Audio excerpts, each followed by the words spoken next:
युवक की दंगाई का जो वीडियो है ये वायरल हो रहा है। आप भी देखिए किस तरीके से जो है इससे बात की गई यहाँ पर और बदतमीजी करते हुए युवक नजर आए। साफ तौर पर ये दबंगई। Welcome to robust news. Robust news में आपका स्वागत है। हिंदुस्तान पूरे भारत में मुसलमानों के साथ कैसा व्यवहार हो रहा है, जिसका एक जीता जागता उदाहरण आपको हम दिखाएंगे। उत्तर प्रदेश में गांव गए फकीरों यानी भिखारियों से अभद्रता का वीडियो सामने आया है। युवक ने उन्हें जिहादी आतंकी तक कहा है। उत्तर प्रदेश के गोंडा जिले का मामला है। पुलिस ने बताया कि 3 फकीरों यानी भिखारियों से अभद्रता के मामले में एक व्यक्ति को गिरफ्तार किया गया है। उन्होंने यह भी कहा कि इस तथ्य की भी जानकारी की जा रही है कि ये तीनों फकीर कौन लोग थे और किस कारण से उस ग्राम सभा में गए थे। तो आप सीधे हम आपको बताते हैं गोंडा से। उत्तर प्रदेश के गोंडा जिले के एक गांव में सोशल मीडिया पर एक वीडियो सामने आया है, जिसमें कुछ स्थानीय लोगों को भीख मांग रहे 3 मुस्लिम फकीरों भिखारियों को गाली देते और परेशान करते हुए आराम से देखा जा सकता है। पुलिस ने बताया कि इस संबंध में एक आरोपी को गिरफ्तार कर लिया गया है।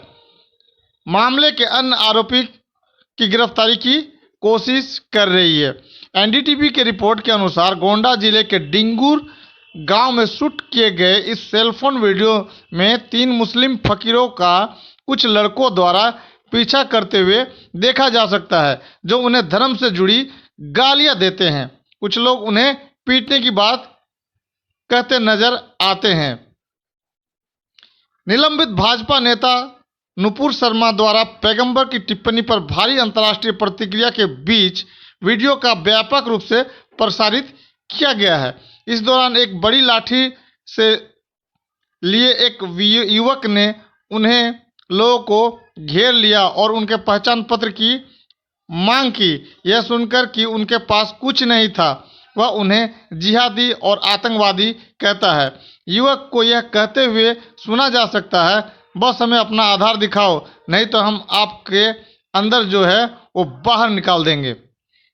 वह उनसे उनके नाम और वे कहाँ से आ रहे हैं पूछता है और बार बार सवाल करता है कि वे अपना आधार साथ क्यों नहीं रखते। वह कहता है, तुम सब आतंकवादी हो, अपना आधार हर समय साथ रखो। एक आदमी जो बीच बचाव कर उसे शांत कराने की कोशिश करता है, उसे दूर धकेल दिया जाता है। युवक फकीरों से कान पकड़कर उठक बैठक कराता है और जय श्री राम का नारा भी लगवाता है। सीओ सिटी गोंडा लक्ष्मीकांत गौतम ने कहा कि फकीरों से एक व्यक्ति द्वारा अभद्र व्यवहार किए जाने का मामला सामने आया है। सीओ सिटी गोंडा लक्ष्मीकांत गौतम ने इन अभद्र व्यवहार करने वाले का बीच बचाव भी करने का कोशिश किया और उन्हें बचाने का प्रयास करते हुए उसने सिर्फ एक व्यक्ति द्वारा अभद्र किए जाने का मामले को बताया। इस संबंध में थाना खरगुपुर में संबंधित धाराओं के तहत केस दर्ज किया गया है। एक व्यक्ति की गिरफ्तारी की गई है और इस तथ्य की भी जानकारी की जा रही है कि ये 3 व्यक्ति यानी ये 3 भिखारी कौन लोग थे और किस कारण उस ग्राम सभा में गए थे। खबर कैसी लगी, चैनल को सब्सक्राइब करें, कमेंट में अपनी राय दें। आपका दिन शुभ रहे। Thanks audience, thanks listener.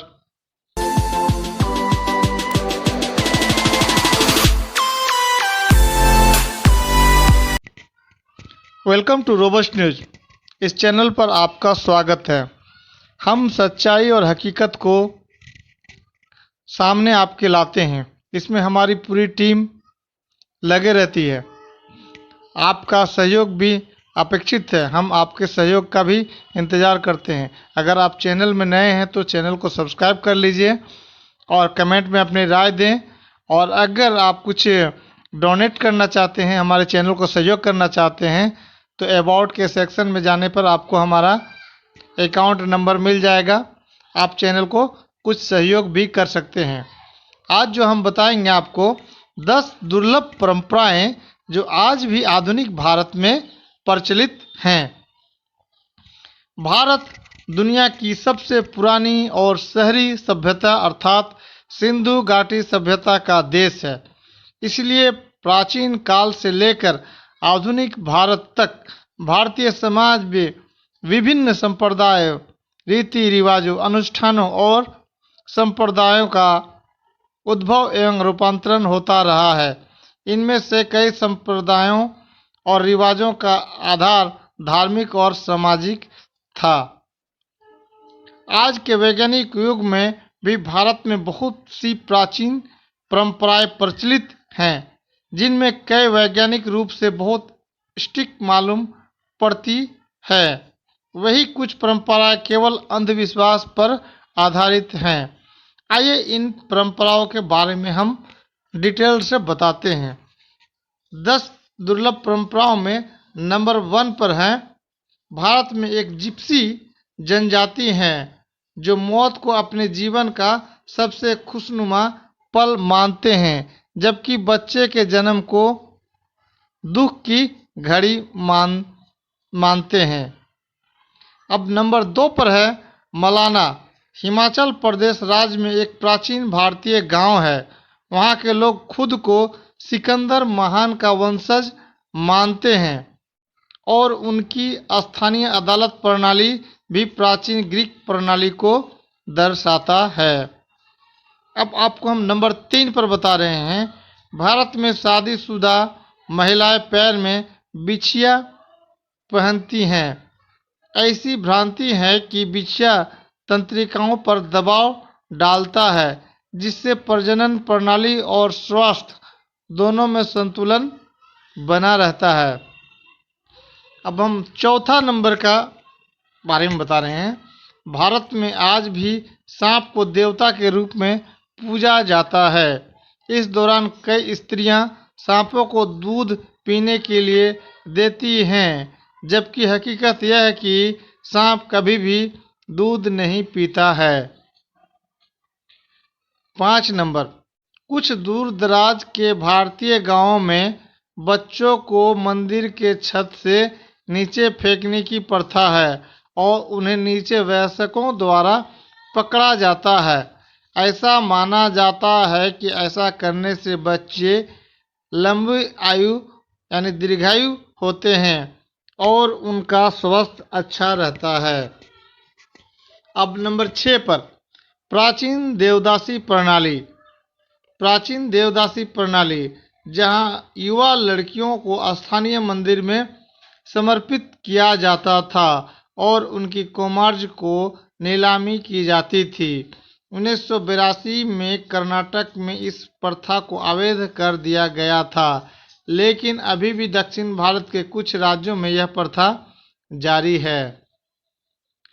Number 7, Bharat में 2004 के बाद से हर चुनाव में एक अकेले मतदाता के लिए जंगल में एक मतदान केंद्र की स्थापना की जाती है।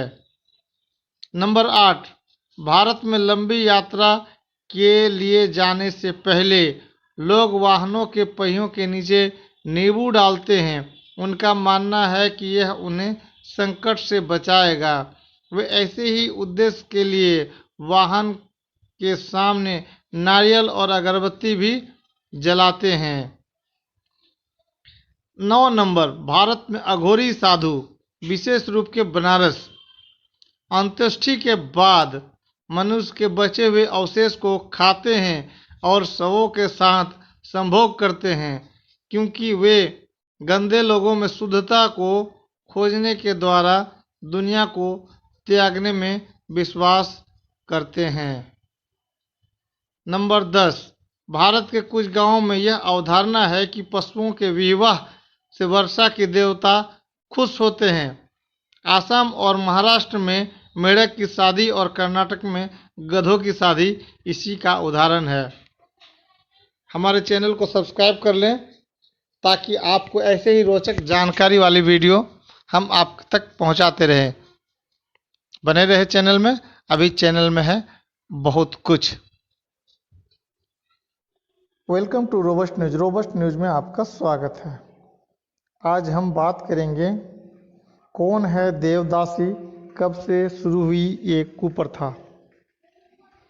भारतीय संस्कृति वैदिक काल से आज तक रोचक रही है। इस रोचकता में कई विविधताएं हैं, कई परंपराएं हैं, कई प्रथाएं हैं और ऐसी ही एक प्रथा है देवदासी प्रथा। हालांकि आधुनिक समाज के परिप्रेक्ष्य में यह प्रथा बहुत गलत है, लेकिन यह सदियों से चली आ रही है। इतिहासकारों का मानना है कि देवदासी प्रथा संभवतः 6वीं सदी में शुरू हुई थी। मान्यता है कि अधिकांश पुराण भी इसी काल में लिखे गए। देवदासियों का प्रचलन दक्षिण भारतीय मंदिरों में अधिक है। देवदासी का अर्थ होता है सर्वेंट ऑफ गॉड, यानी देव की दासी या पत्नी। एक अन्य मान्यता के अनुसार देवदासी कुप्रथा का आरंभ आर्यों के प्रवेश से पूर्व माना गया है। 3री शताब्दी में प्रारंभ इस प्रथा का मूल उद्देश्य धार्मिक था। चोल तथा पल्लव राजाओं के समय देवदासियां संगीत, नृत्य तथा धर्म की रक्षा करती थी। 11वीं शताब्दी में तंजौर में राजेश्वर मंदिर में 400 देवदासियां थी। सोमनाथ मंदिर में 500 देवदासियां थी। 1930 तक तिरुपति नाजागुड़ में देवदासी प्रथा थी। देवदासियों की 2 श्रेणियां होती हैं, पहली रंगभोग और दूसरी अंगभोग। दूसरी श्रेणी की देवदासियां मंदिर से बाहर नहीं जाती थी।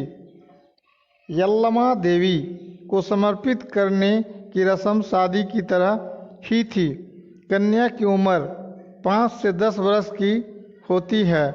उस समय कन्या का नग्न जुलूस मंदिर तक लाया जाता था। उसको फिर देवदासी के रूप में दीक्षित किया जाता है। समर्पण के बाद ये देवदासियां मंदिर और पुजारियों की संपत्ति हो जाती है।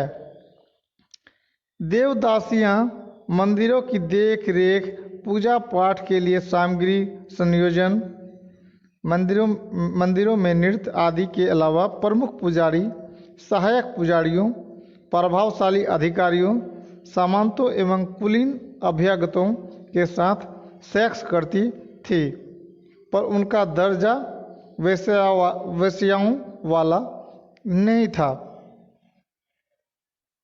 यह कुप्रथा भारत में आज भी महाराष्ट्र और कर्नाटक के कोल्हापुर, सोलापुर, सांगली, उस्मानाबाद, बेलगाम, बीजापुर, गुलबर्ग आदि में जारी है। कर्नाटक के बेलगाम जिले के सौदत्ती स्थित यल्लमा देवी के मंदिर में हर वर्ष माघ पूर्णिमा के दिन किशोरियों को देवदासी बनाया जाता है। कालिदास के मेघदूतम में मंदिरों में नृत्य करने वाली आजीवन कुंवारी कन्याओं का वर्णन मिलता है, जो संभवतः देवदासियां ही रही होंगी। प्रख्यात लेखक दुबोइस ने अपनी पुस्तक Hindu manners, custom and ceremonies में लिखा है कि प्रत्येक देवदासी को देवालय में नाचना गाना पड़ता था। साथ ही मंदिरों में आने वाले खास मेहमानों के साथ शयन करना पड़ता था। इसके बदले में उन्हें अनाज या धनराशि दी जाती थी। कैसी लगी खबर? देवदासी प्रथा अब भी प्रचलित है। देवदासी प्रथा अब भी प्रचलित और चर्चा में क्यों है? हाल ही में national law school of India university NLSIU Mumbai और Tata institute of social science TISS Bengaluru द्वारा देवदासी प्रथा पर 2 नए अध्ययन किए गए। ये अध्ययन देवदासी प्रथा पर नकेल कसने हेतु विधायिका और प्रवर्तन एजेंसियों के उदासीन दृष्टिकोण की एक निष्ठुर तस्वीर पेश करते हैं। इसमें प्रमुख बिंदु है कर्नाटक देवदासी समर्पण का प्रतिषेध अधिनियम 1982, Karnataka devadasi prohibition of dedication act of 1982 के 36 वर्ष से अधिक समय बीत जाने के बाद भी राज्य सरकार द्वारा इस कानून के संचालन हेतु नियमों को जारी करना बाकी है, जो कहीं न कहीं इस कुप्रथा को बढ़ावा देने में सहायक सिद्ध हो रहा है। देवी देवताओं को प्रसन्न करने के लिए सेवक के रूप में युवा लड़कियों को मंदिरों में समर्पित करने की यह कुप्रथा न केवल कर्नाटक में बनी हुई है, बल्कि पड़ोसी राज्य गोवा में भी फैलती जा रही है। अध्ययन के अनुसार मानसिक या शारीरिक रूप से कमजोर लड़कियां इस कुप्रथा के लिए सबसे बड़े और सबसे आसान शिकार हैं। National law school of India university NLSIU के अध्ययन की हिस्सा रही 5 देवदासियों में से एक ऐसी ही किसी कमजोरी से पीड़ित पाई गई। NLSIU के शोधकर्ताओं ने पाया कि सामाजिक आर्थिक रूप से हाशिए पर स्थित समुदायों की लड़कियां इस कुप्रथा की शिकार बनती रही हैं, जिसके बाद उन्हें देह व्यापार के दल में झोंक दिया जाता है।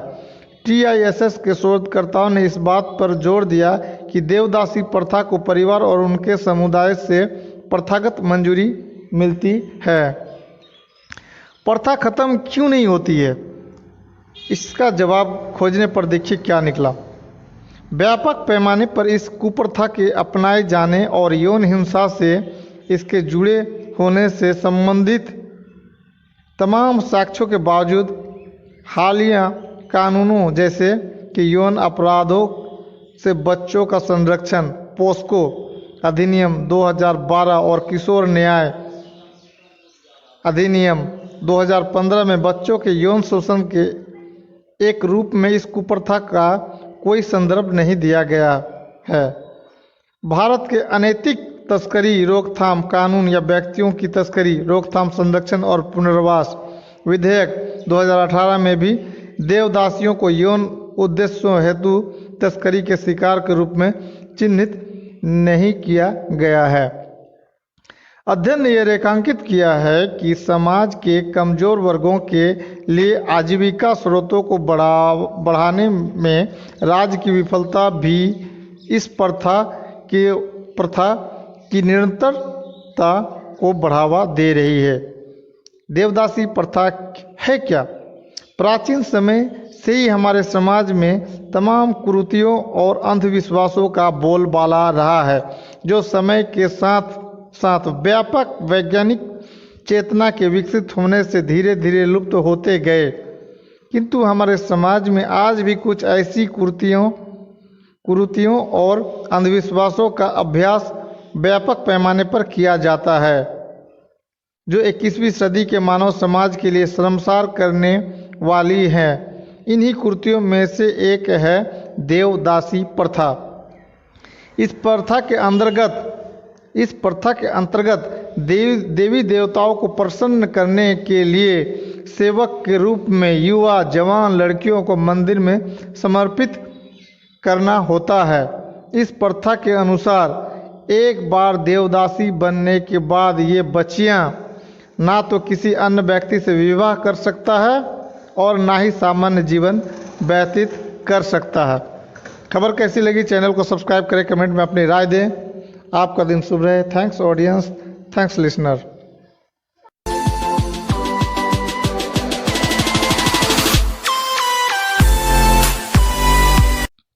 Welcome to robust news. Robust news में आपका स्वागत है। आज हम आपको एक ऐसी तगड़ी खबर से रूबरू कराएंगे कि आप जानकर आपको बड़ा आश्चर्य होगा।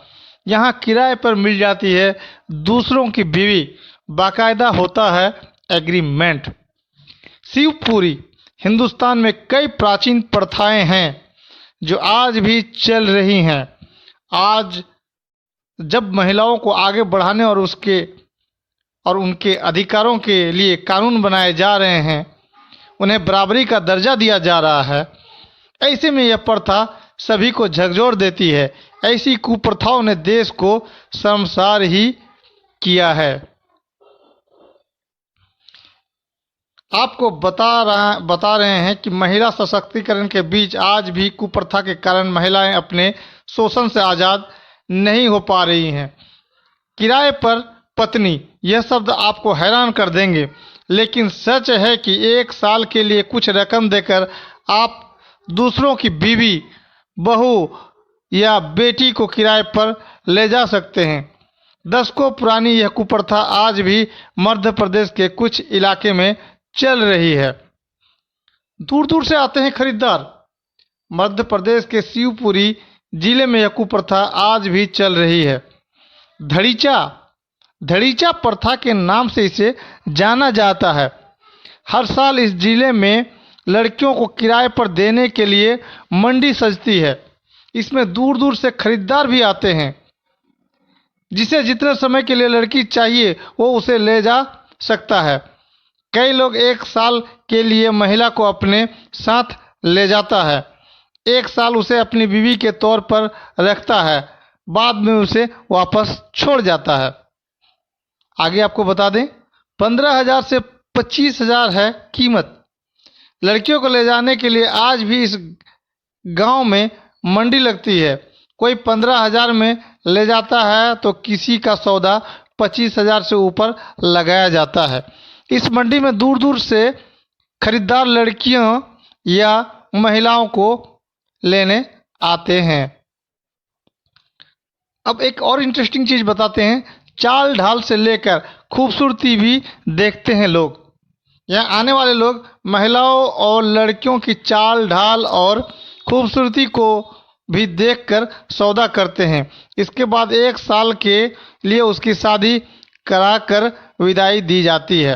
अब प्रशासन के खौफ के कारण यह दबे छुपे ही चलती है। हालांकि लड़कियों के परिजन अपनी खुशी से साल भर के लिए दूसरे पुरुषों को किराए पर दे देते हैं। इसमें यह कुंवारी लड़कियां भी हो सकती है या किसी की पत्नी भी हो सकती है। यह कुप्रथा ही है जिसे यह लोग आज भी नहीं छोड़ रहे हैं। बाकायदा होता है 1 साल का एग्रीमेंट। इन महिलाओं को 1 साल के लिए देने से पहले 1 साल का एग्रीमेंट भी होता है। इसके लिए 10 रुपये से लेकर 100 रुपये तक के स्टाम्प पर दोनों पक्ष साइन करते हैं। एग्रीमेंट की शर्त लिखी जाती है। इसके बाद ही अपने घर की लड़कियों को सौंपा जाता है। बढ़ाया भी जा सकता है अनुबंध, यानी एग्रीमेंट को बढ़ाया भी जा सकता है, एक्सटेंड करवा सकते हैं। 1 साल के लिए एग्रीमेंट पर जाने वाली महिलाओं के यदि कोई पुरुष ज़्यादा समय भी रखना चाहता है तो उसे अतिरिक्त पैसा देकर एग्रीमेंट बढ़ाया जाता है। खास बात यह है कि किराए पर दी जाने वाली लड़की से शादी करना जरूरी होता है। अब आगे आपको बता दें कि किस लिए ले जाते हैं लोग। किसी को माँ की सेवा करवानी होती है, कोई शादी का नाटक करने के लिए किराए पर ले जाता है, किसी की शादी नहीं हुई है तो कुछ समय उसके साथ बिता सकता है। अब आपको एक और चीज़ बता दें, मध्य प्रदेश राज्य में लिंग अनुपात तेजी से बढ़ रहा है और शिवपुरी इलाके में इसका प्रभाव देखा जा सकता है। खराब लिंग अनुपात होने के कारण इस कुप्रथा को बढ़ावा मिल रहा है। यहाँ इसे धतीच प्रथा के नाम से जाना जाता है। इस कुप्रथा को बढ़ावा देने में महिलाएं भी बराबरी की जिम्मेदार हैं। कई बार पुलिस के सामने भी इस प्रकार की घटनाएं सामने आई, लेकिन महिलाएं ही इन अन्यायों के बारे में खुलकर बात नहीं करना चाहती, इसलिए कार्रवाई नहीं हो पाती। मध्य प्रदेश के अलावा अन्य राज्यों में भी फैली है यह कुप्रथा। अब आपको कुछ उदाहरण भी दे देते हैं। 2006 में गुजरात के भरूच में नेत्रगंज तालुका में एक मामला उजागर हुआ था। अता प्रजापति नाम का एक व्यक्ति अपनी पत्नी लक्ष्मी को मेहसाना में एक पटेल के साथ रहने के लिए छोड़ गया था। उसे 8,000 रुपये महीना किराया मिल रहा था। इसमें भी एजेंट और बिचौलिए ने गरीब परिवार को बढ़ावा देने का काम किया। वे पैसा का लालच देकर महिलाओं को बेचने के काम में दलाली करने लगे। गुजरात के ही मेहसाना, पाटन, राजकोट और गांधीनगर जैसे जिलों में महिलाओं की कमी ने एजेंटों और गरीब परिवारों को पैसा कमाने का एक जरिया दे दिया। बताते हैं कि इस काम में दलाल 65-70 हज़ार रुपये तक कमाते हैं और गरीब आदिवासी परिवारों को उनकी बेटियों के लिए 15 से 20 हज़ार देते हैं। आदिवासी युवा महिलाओं को 500 रुपये से लेकर 60,000 रुपये तक में किराए पर उपलब्ध कराते हैं और यह इस बात पर निर्भर करता है कि युवा महिला का परिवार कितना गरीब है और उसे पैसों की कितनी ज़रूरत है। एक दलाल के मुताबिक 1.5 लाख रुपये से लेकर 2 लाख रुपये प्रति माह कमा रहे हैं। और आपको एक और बहुत बड़ी बात की खुलासा करते हैं, क्योंकि ये है रोबस्ट न्यूज, अंदर तक की खबर को बाहर निकालते हैं। मीडिया रिपोर्ट के मुताबिक मध्य प्रदेश में चलने वाली यह कुप्रथा कई दशकों से चल रही है, जिसे रोकने के लिए कोई प्रयास नहीं हुए। हालांकि इस दिशा में 1-2 एनजीओ पहल कर चुके हैं। ऐसा लगता है कि गरीब परिवारों की महिलाएं और लड़कियों की कीमत जानवरों से भी गई गुजरी है, यानी भेड़ बकरियां समझी जाती है बेटियों को। केंद्र सरकार की योजना बेटी बचाओ बेटी पढ़ाओ के बाद भी हमारे देश में बेटियों को भेड़ बकरियों की तरह समझा जाता है। खबर कैसी लगी? चैनल को सब्सक्राइब करें, कमेंट में अपनी राय दें। आपका दिन शुभ रहे। अब हम आपको लेके चलते हैं खबर की दूसरी ओर, जो कि जहांगीरपुर दिल्ली की है। बने रहेंगे चैनल पर। Welcome to robust news. Robust news में आपका स्वागत है। आपको हम बता दें कि रोबस्ट का अर्थ होता है बहुत ही तगड़ा, यानी बहुत ही मजबूत और बहुत ही स्ट्रांग, और न्यूज का अर्थ होता है खबर। रोबस्ट न्यूज यानी कि बहुत ही तगड़ा खबर जिसका कोई तोड़ नहीं हो। तो रोबस्ट न्यूज में आपका स्वागत है। बीते 4 दिनों में जहांगीरपुरी में जो कुछ भी घटित हुआ, उसने इस देश की निकृष्टतम और श्रेष्ठतम दोनों तस्वीरों को साफ कर दिया है। इस छोटी सी अवधि में ही हम जान गए हैं कि भारत को पूरी तरह से तबाह कैसे किया जा सकता है। साथ ही यह भी कि अगर उसे बचाना है तो क्या करना होगा। जहांगीरपुरी की घटनाओं ने भारत का निकृष्टतम और श्रेष्ठतम दिखला दिया है। 2 दिनों में ही हमें मालूम हो गया है कि भारत को पूरी तरह से तबाह कैसे किया जा सकता है, और यह भी कि अगर उसे बचाना है तो क्या करना होगा। जो निकृष्टतम था वह भारतीय जनता पार्टी, प्रशासन और पुलिस के वक्तव्यों और कृत्यों में प्रकट हुआ। हिंदी टेलीविजन चैनलों के पत्रकारों में भी आम आदमी पार्टी ने फिर साबित किया कि यह द्विअर्थी संवादों की कला पर इतनी मुग्ध है कि वह नहीं देख पा रही है कि उसकी चतुराई भी उसकी अवसरवादिता और कायरता को नहीं छिपा सकती। जहांगीरपुरी में हनुमान जयंती के दिन एक हिंसक भीड़ को उन गलियों से गुजरने दिया गया जिनमें ज़्यादातर मुसलमान रहते हैं। हाथों में तलवार, दूसरे धारदार हथियार, तमंचे लहराते हुए और मुसलमानों को गालियां देते हुए यह हिंसक भीड़ शाम की नमाज के वक्त मस्जिद के सामने हंगामा करने लगा। मुसलमानों ने इस भीड़ को पीछे धकेला, पत्थर चले, रिपोर्ट है कि गोलियां चली। पुलिस के सामने यह सब कुछ हुआ। पुलिस ने कहा कि यह जुलूस बिना उसकी इजाज़त के निकाला गया। ऐसे जुलूस को वह शोभा यात्रा कहती है। गाली गलौज, बंदूक तलवार के साथ हुड़दंग को अगर हम शोभा यात्रा मानते हैं तो हम भी धन्य हैं। पुलिसकर्मी घायल हुए और लोग भी, लेकिन कैसे? यह पता करने के पहले मुसलमानों की गिरफ्तारी शुरू हो गई। हिंसा के पीछे एक साजिश की कहानी भी गढ़ ली गई। यह सब कुछ दिल्ली पुलिस के चरित्र और उसके इतिहास के अनुकूल ही था। फिर भी हमें कहना पड़ेगा कि कार्रवाई का यह तरीका गलत था, निकृष्ट था। पुलिस ने अपने धर्म का त्याग पूरी तरह कर दिया है। पुलिस ने अपने धर्म का त्याग पूरी तरह कर दिया है। यह भारतीय जनता पार्टी की राजनीतिक परियोजना को लागू करने वाला दंडात्मक बल मात्र बनकर रह गई है। इसमें उसे आनंद भी आ रहा है। सारी प्रक्रियाओं को धत्ता बताकर मुसलमानों के खिलाफ द्वेषपूर्ण हिंसा में भाग लेना, बल्कि उसे कानूनी जामा पहनाना ही दिल्ली पुलिस का मुख्य काम रह गया मालूम पड़ता है। पुलिस ने इस हिंसा के बाद एक बार बयान जारी किया कि बिना अनुमति जुलूस निकालने के लिए उसने विश्व हिंदू परिषद के नेता को नोटिस जारी की। यह भी कि शायद इस अपराध के लिए एक जिम्मेदार नेता को गिरफ्तार भी किया है। पर तुरंत ही परिषद ने पुलिस को सार्वजनिक रूप से उसके खिलाफ युद्ध की धमकी दी। तुरंत पुलिस ने सफाई दी कि नेता से सिर्फ तफ्तीश के सिलसिले में बातचीत की गई थी। ऐसा करके उसने गुंडों के सामने अपना इकबाल खत्म कर लिया।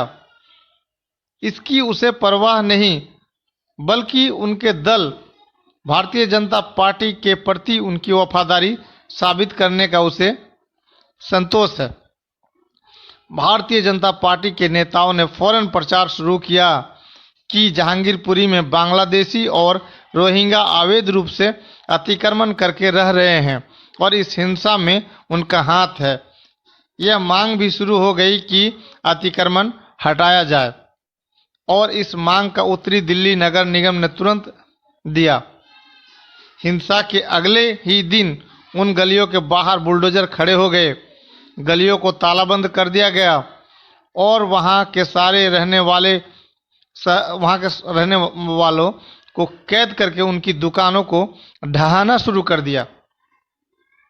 शहर के वकील सक्रिय हुए, शहर के वकील एक्टिव हुए। उच्च न्यायालय और सर्वोच्च न्यायालय के सामने अर्जी लगाई कि इस अतिक्रमण विरोधी अभियान को फौरन रोका जाए। सर्वोच्च न्यायालय ने इस कार्रवाई को तत्काल रोकने का आदेश दिया, लेकिन मेयर और अधिकारियों ने खबर मिलने के बाद भी बुलडोजर नहीं रोके।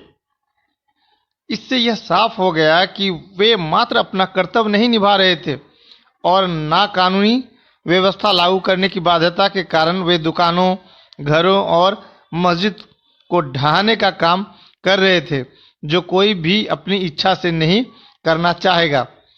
लोग मजबूरी में यह करते हैं क्योंकि ऐसा उन्हें करना पड़ता है। लेकिन जब सर्वोच्च न्यायालय ने उन्हें रोक दिया, तब भी उन्होंने ध्वंस जारी रखा, बल्कि आदेश दिखाने के बाद भी कहा कि जब तक उनके हाथ कागज आधिकारिक तरीके से नहीं आता, वे नहीं रुकेंगे। इससे साफ हो गया कि यह मात्र मुसलमानों को प्रताड़ित, परेशान करने का बहाना था। इससे इस राजनीतिक दल का ही नहीं, बल्कि प्रशासकों के भीतर के निकृष्ट मुसलमान विरोध का भी एक और प्रमाण मिला। चूंकि अभी भी उन्हें प्रक्रिया की आड़ लेनी है, तो इस विध्वंस में हिंदू भी चपेट में आ गए, लेकिन इरादा साफ था। इस बीच हिंदी जनसंचार माध्यमों ने अपने भीतर के निकृष्ट मुसलमान विरोध का अश्लील प्रदर्शन हुआ। मुसलमानों के घर टूट रहे हैं, उनकी रोजी रोटी के साधन नष्ट किए जा रहे हैं। यह देखकर जो उछल रहा है, नाच रहा है, चीख रहा है, वह क्या इंसान भी है? पत्रकार होने की बात तो छोड़ ही दीजिए। यह निकृष्टता टेलीविजन के पर्दों से हमारे घरों में गलाजात फैला रही है, लेकिन इसमें हमें मजा आ रहा है। इस घटियापन के बिना वह क्रूरता संभव नहीं थी जो भारतीय जनता पार्टी की राजनीति का स्वभाव है।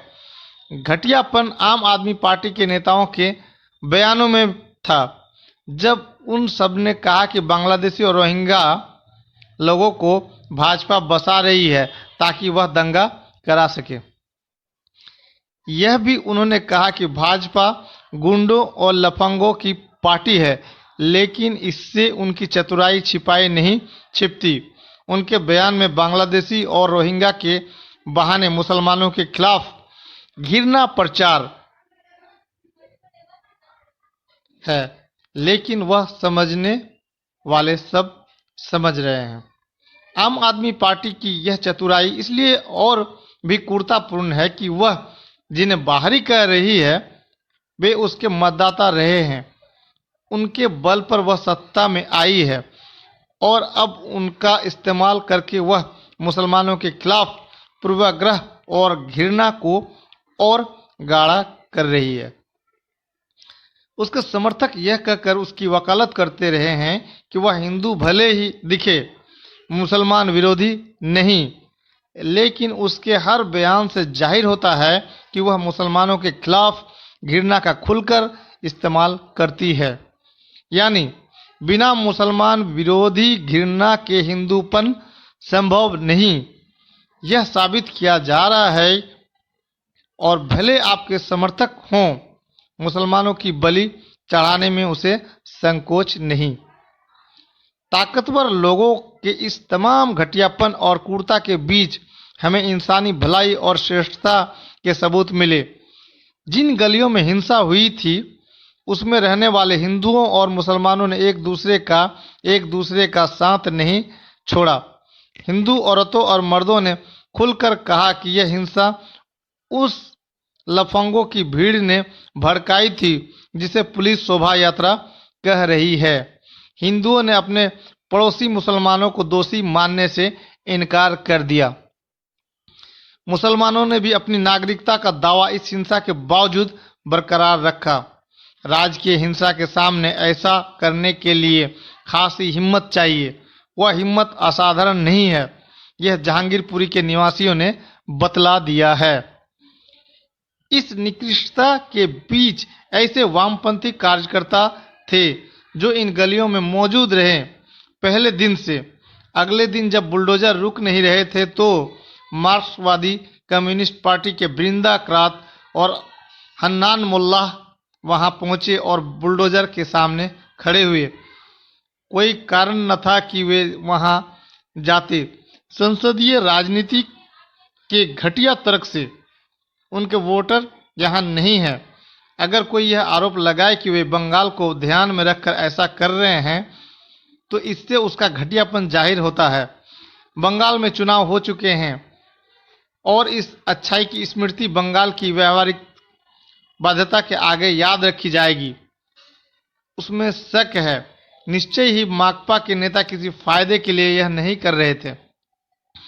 और उन वकीलों को याद रखिए जिन्होंने अदालतों दरवाजे खटखटाए।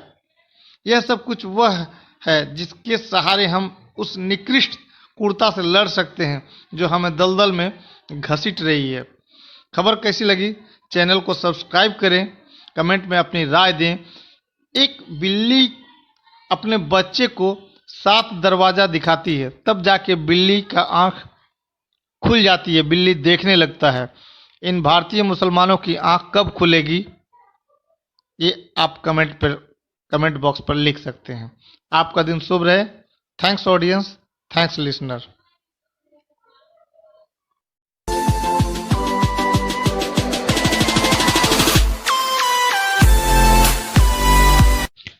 Welcome to robust news. Robust news में आपका स्वागत है। हम आपको सीधे लेते चलते हैं उत्तर प्रदेश, और यह है उत्तर प्रदेश का ललितपुर।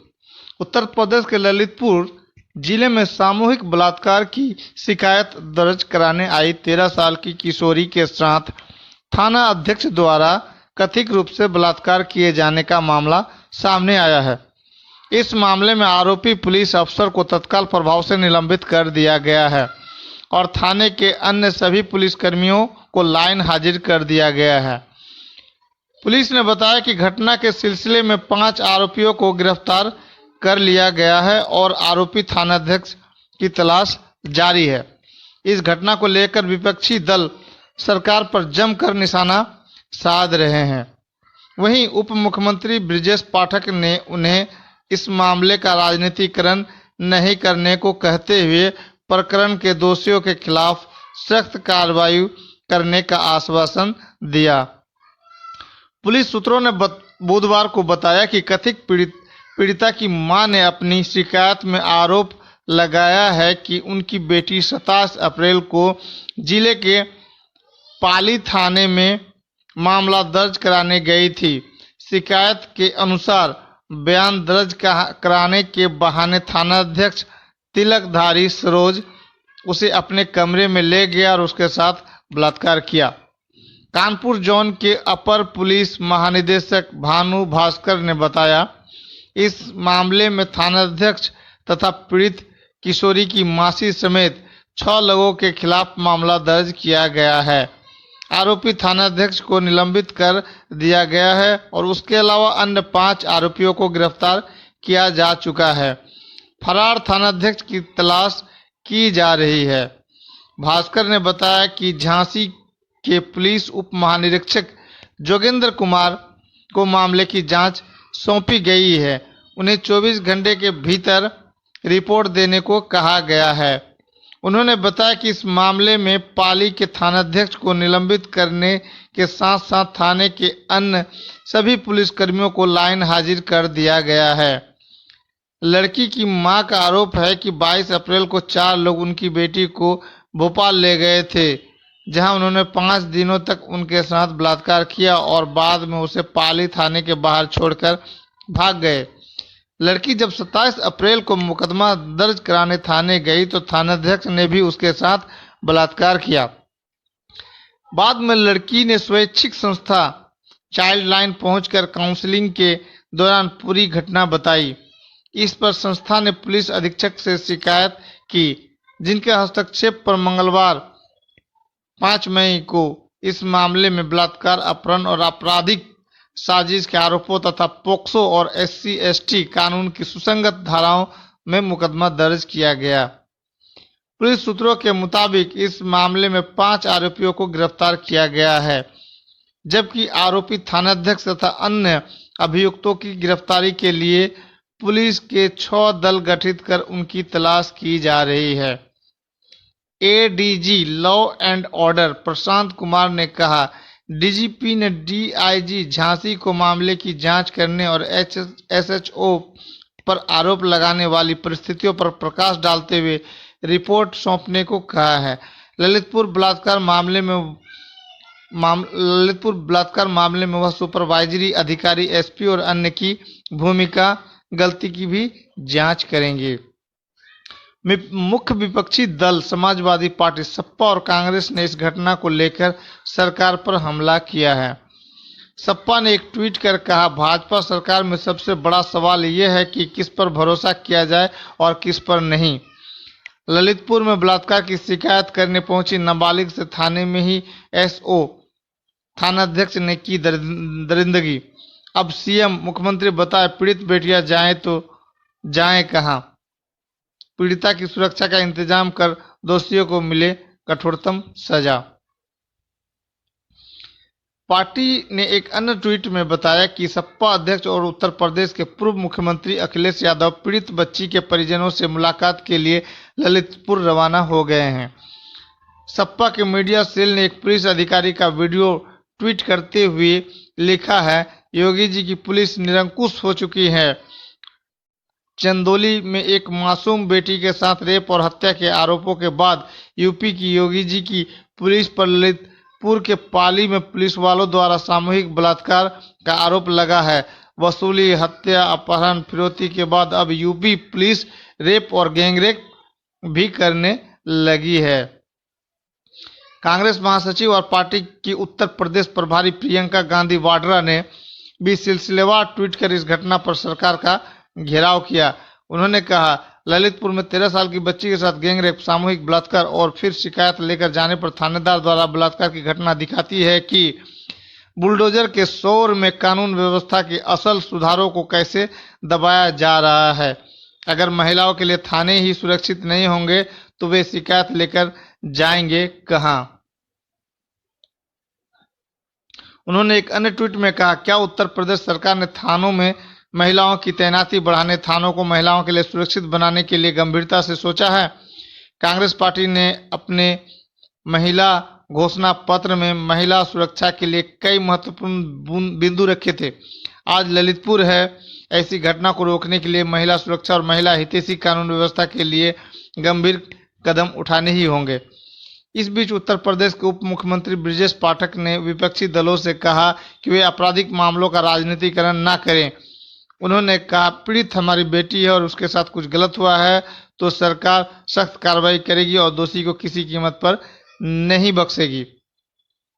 उन्होंने कहा, सरकार इस मामले को फास्ट ट्रैक अदालत में ले जाएगी और घटना में शामिल पुलिसकर्मियों के खिलाफ इतनी सख्त कार्रवाई होगी कि उनकी अगली पीढ़ियां तक करार उठेगी। उनके खिलाफ राष्ट्रीय सुरक्षा कानून के तहत कार्रवाई होगी और किसी को भी बख्शा नहीं जाएगा।